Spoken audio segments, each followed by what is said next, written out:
So good morning dear students, welcome back in HWA current affairs classes. आज हम लोग पढ़ने वाले हैं 8 मार्च का इंपॉर्टेंट करंट अफेयर। सारे ही क्वेश्चन मैंने इंपॉर्टेंट एंड सेलेक्टिव लिए हैं। तो सबसे पहले आपको क्या करना है, क्वेश्चंस को लास्ट तक ज़रूर देखना है, क्योंकि जब आप 6 मंथ का करंट पढ़ोगे, अगर आप अभी एक एक दिन स्किप करते हुए जाओगे तो आपके ऊपर बहुत ज़्यादा बर्डन हो जाएगा। तो जो भी बच्चे हमारे सब्सक्राइबर्स हैं या अभी जो नए बच्चे देख रहे हैं, वीडियो को लास्ट तक देखिएगा, तभी आपको इसका इंपॉर्टेंस पता लगेगा। लास्ट में मैंने आपको 10 वन लाइनर क्वेश्चंस का रिवीजन कराया हुआ है, जो कि आपके एग्जाम के पॉइंट ऑफ व्यू से मोस्ट इंपॉर्टेंट हो जाते हैं। और कुछ क्वेश्चंस ऐसे पूछ रखे हैं जिनका आंसर आपको कमेंट बॉक्स में देना है। तो चलिए फटाफट से शुरू करते हैं अपनी आज की क्लास 8 मार्च करंट अफेयर्स। पहला क्वेश्चन आपके सामने है, प्रित्जकर पुरस्कार 2025 किसे दिया गया? तो ये मिलता है लियू जियाकुन को। और आपको पता होना चाहिए कि जो प्रित्जकर पुरस्कार है वो आर्किटेक्ट के क्षेत्र में दिया जाता है। अब हम इसी से रिलेटेड कुछ ऐसे पॉइंट डिस्कस करते हैं जो कि आपके एग्जाम के पॉइंट ऑफ व्यू से मोस्ट इंपॉर्टेंट हो जाते हैं। जैसे कि पहला प्रित्जकर पुरस्कार कब दिया गया? तो ये 1979 में दिया गया। किसे मिला? फिलिप जॉनसन को मिला, जो कि यूएसए के रहने वाले हैं। अभी लास्ट हाल ही में किसे मिला 2024 का? तो ये मिला है रिकेन यामामोटो को। 2024 में मिला था, ये भी मैं आपको पढ़ा चुका हूँ। ये रहने वाले हैं जापान के। और पहले इंडियन कौन थे जिनको ये पुरस्कार मिलता है, प्रित्जकर पुरस्कार?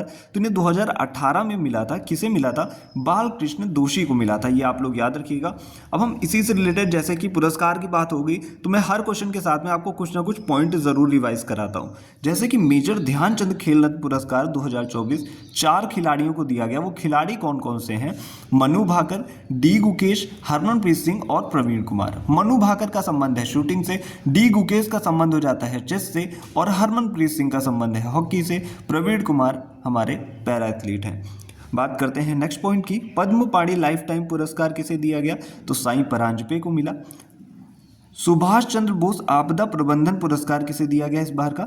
Indian national centre for ocean information, इनको दिया गया है। तो ये था पहला क्वेश्चन, और उसके साथ में कुछ थे एडिशनल पॉइंट्स। अब हम बात करते हैं नेक्स्ट क्वेश्चन की, यानी कि क्वेश्चन नंबर 2 की। हम आ चुके हैं सेकंड क्वेश्चन पे। सेकंड क्वेश्चन क्या है हमारा? हाल ही में अजंता शरद कमल ने अपनी सेवानिवृत्ति की घोषणा की है।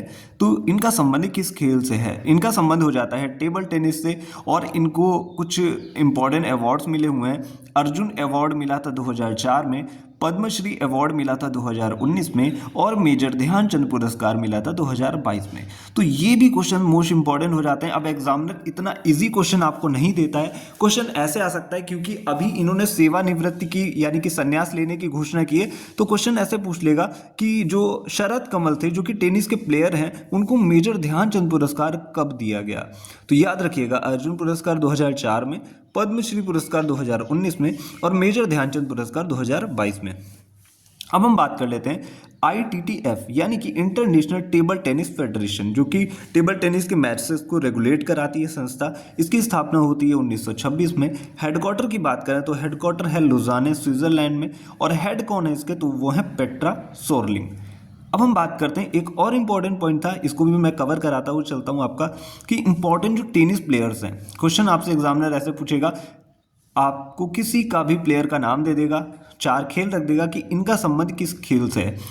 तो जो प्रमुख टेबल टेनिस प्लेयर्स हैं कौन कौन से? शरद कमल, जी साथियान, और मनिका बत्रा, और मानव ठक्कर, और श्रीजा अकुला। इनके नाम आप लोग याद रखिएगा।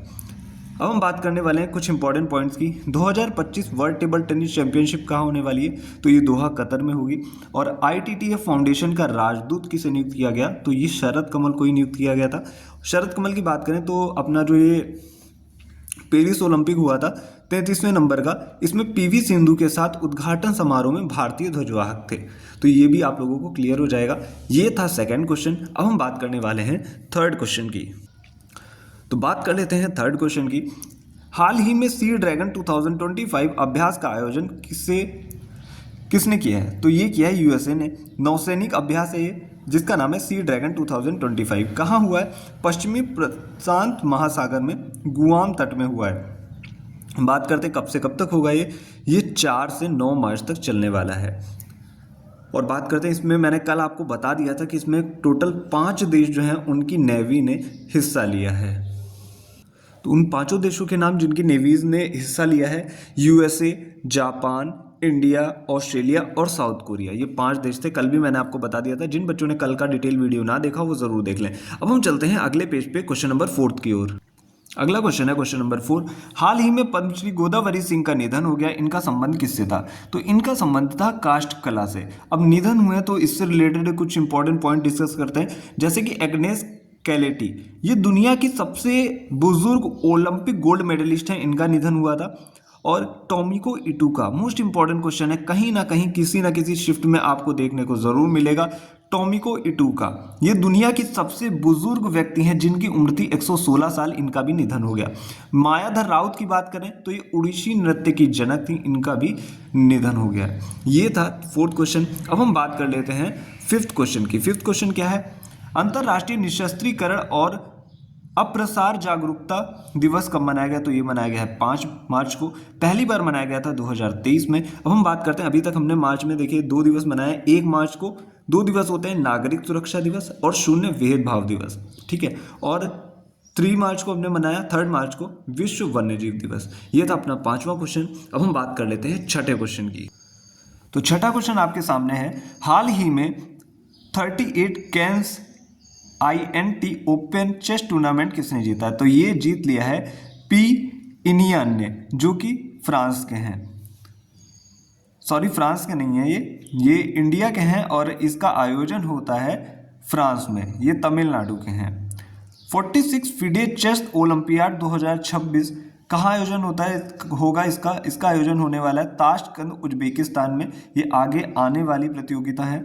बात करते हैं 2800 येलो रेटिंग का आंकड़ा पार करने वाले दूसरे ग्रैंड मास्टर कौन बने? तो ये बने हैं अर्जुन एरिगेसी। ये आप लोग याद रखिएगा, क्वेश्चन कभी कभी यहाँ से भी पूछ लेता है। अगला क्वेश्चन है क्वेश्चन नंबर 7, उसको डिस्कस कर लेते हैं। हाल ही में बारबाडोस के मानद ऑर्डर ऑफ फ्रीडम अवार्ड से किसे सम्मानित किया गया? तो ये सम्मानित किया गया है नरेंद्र मोदी को, क्योंकि भारत ने बारबाडोस की कोविड के टाइम पे हेल्प की थी, उसी की वजह से बारबाडोस ने अभी प्रधानमंत्री मोदी को ऑर्डर ऑफ फ्रीडम अवार्ड दिए गए। तो जितने भी अवार्ड प्रधानमंत्री मोदी जी को दिए गए इनका मैं एक नोट बना दूंगा, जिससे आपको और भी आसानी हो जाएगी। तो बारबाडोस ने दिया है कौन सा पुरस्कार? ऑर्डर ऑफ फ्रीडम, याद रखिएगा। और बात करते हैं मानद ऑर्डर ऑफ फ्रीडम मिला है नरेंद्र मोदी को। और कैपिटल ऑफ बारबाडोस क्या है? तो ब्रिज टाउन इसकी कैपिटल है, ब्रिज टाउन इसकी कैपिटल है, जरूर आप लोग याद रखिएगा। अब हम बात करते हैं 8वें क्वेश्चन की। 8वां क्वेश्चन क्या है? Institute for economics and peace के ग्लोबल टेररिज्म इंडेक्स 2025 में शीर्ष स्थान किसे मिला? तो ये बुर्किना फासो एक कंट्री है, इसको पहला स्थान मिला। और सेकंड नंबर पे आ चुका है पाकिस्तान। पहले पाकिस्तान फर्स्ट नंबर पे था और अभी ये फर्स्ट पे आ चुका है, पाकिस्तान आ गया है सेकंड नंबर पे। अब हम बात करते हैं अगले क्वेश्चन की, क्वेश्चन नंबर 9 की। तो क्वेश्चन नंबर 9 आपके सामने है, हाल ही में रणनीतिक बिटकॉइन रिजर्व स्थापित करने का कार्यकारी आदेश किसने दिया? तो ये यूएसए ने दिया। और बिटकॉइन किस सिस्टम पे वर्क करती है? तो ब्लॉकचेन टेक्नोलॉजी पे बिटकॉइन वर्क करता है। बात हुई है यूएसए की, तो यूएसए की कैपिटल है वॉशिंगटन डीसी और यहाँ की करेंसी है डॉलर। प्रेसिडेंट है डोनाल्ड ट्रंप और एफबीआई के हेड कौन है? ये भी पॉइंट आप लोग याद रखिएगा। तो ये हैं काश पटेल। 10 नंबर का क्वेश्चन है, अंतर्राष्ट्रीय महिला दिवस कब मनाया गया? तो ये मनाया गया है 8 मार्च को। कल भी मैंने आपको पढ़ाया था। राष्ट्रीय महिला दिवस कब मनाया जाता है? तो ये मनाया जाता है 13 फरवरी को। ये चीजें आप लोग जरूर याद रखें। 11वें नंबर का क्वेश्चन है, हाल ही में इलेक्ट्रॉनिक्स और सूचना प्रौद्योगिकी मंत्रालय ने एआई इनोवेशन के लिए किसका अनावरण किया है? तो ये किया है कंप्यूट पोर्टल का अनावरण किया गया है। बात करते हैं 12वें क्वेश्चन की। 12वां क्वेश्चन क्या है? हाल ही में महिलाओं की सुरक्षा हेतु प्रोजेक्ट हिफाजत किसने शुरू किया? तो ये शुरू किया पंजाब ने। पंजाब की बात कर लेते हैं, तो पंजाब की कैपिटल है चंडीगढ़। यहाँ के सीएम है भगवंत मान और गवर्नर है गुलाब चंद कटारिया। बात कर लेते हैं आज का क्वेश्चन क्या है। आज का क्वेश्चन जिसका आंसर आपको कमेंट बॉक्स में देना है, पायलटों के लिए ईपीएल यानी कि इलेक्ट्रॉनिक पर्सनल लाइसेंस जारी करने वाला दूसरा देश कौन सा बना है और पहला देश कौन सा था? तो दोनों का आप लोग डिटेल में आंसर दीजिएगा एंड आई होप ज्यादा से ज्यादा बच्चे आंसर देने की कोशिश करेंगे। अब हम जल्दी से रिवाइज कर लेते हैं टॉप 10 वन लाइनर क्वेश्चंस जो कि मोस्ट इंपॉर्टेंट हो जाते हैं आपके लिए। ये हैं टॉप 10 क्वेश्चन। तो जो भी बच्चे लास्ट तक वीडियो देखते हुए आए हैं उनका फायदा जरूर होने वाला है और आगे आने वाले एग्जाम में वो आंसर जरूर सही करके आएंगे। पहला क्वेश्चन है अंतरराष्ट्रीय मातृभाषा दिवस मनाया गया 21 फरवरी को। दूसरा क्वेश्चन है अंतरराष्ट्रीय हिंदी दिवस कब मनाया जाता है, तो 10 जनवरी को मनाया जाता है। राष्ट्रीय हिंदी दिवस कब मनाया जाता है, प्रत्येक वर्ष 14 सितंबर को मनाया जाता है। हाल ही में ओपेक प्लस, याद रखिएगा, ओपेक प्लस में शामिल होने वाला नया देश कौन बना, तो ब्राजील बना। अब बहुत सारे बच्चों को ओपेक के विषय में नहीं पता होगा तो बहुत जल्दी क्लियर करवा देता हूं। ओपेक की फुल फॉर्म होती है organisation of petroleum exporting countries, जिसकी स्थापना होती है 14 सितंबर 1960 को बगदाद इराक में। हेडक्वार्टर है वियना ऑस्ट्रिया में। अब आप लोग कंफ्यूज होंगे ओपेक और ओपेक प्लस में। ओपेक प्लस में ज्यादा कंट्रीज है, इसमें टोटल है 12 मेंबर, यानी कि 12 देश शामिल है। ओपेक प्लस की स्थापना होती है 2016 में, जिसमें टोटल 23 देश शामिल हैं। अब हम बात कर लेते हैं अगले क्वेश्चन की, क्वेश्चन नंबर 5 की। फ्यूचर ब्रांड इंडेक्स 2024 में शीर्ष स्थान पे कौन सी कंपनी रही है, तो ये रही है सैमसंग। और सेकंड नंबर पे रिलायंस इंडस्ट्रीज जो कि भारत की है वो रही है। छठे नंबर का क्वेश्चन है भारत का पहला निजी सुपरसोनिक रैमजेट इंजन तेज किसने लॉन्च किया, तो ये हाइप्रिक्स कंपनी ने लॉन्च किया है। सातवां क्वेश्चन है दूसरा अखिल भारतीय जल मंत्री सम्मेलन का उद्घाटन कहाँ होता है, उदयपुर राजस्थान में हुआ। अगला क्वेश्चन है एशियाई स्नूकर चैंपियनशिप 2025 किसने जीती, तो पंकज अडवाणी ने जीत ली है। अगला क्वेश्चन है 9th क्वेश्चन पूसा कृषि विज्ञान मेला 2025 का उद्घाटन कहाँ हुआ, तो ये हुआ न्यू दिल्ली में। और जो लास्ट क्वेश्चन है 10 नंबर का क्वेश्चन, खजुराहो नृत्य महोत्सव का आयोजन कहाँ होता है, एमपी में होता है और इस बार ये 51 नंबर का था। आई होप इतने कम टाइम में करंट अफेयर की क्लास आपको कहीं यूट्यूब पे नहीं मिलेगी, तो जो भी बच्चे सीरियसली पढ़ रहे हैं पढ़ते रहिएगा, और जब आप एग्जाम देने जाओगे तो आपको लगेगा कि हम कहीं से अच्छी जगह से तैयारी करके आए। तो आज के लिए इतना ही, मिलते हैं next day next important current affairs के साथ। Thank you.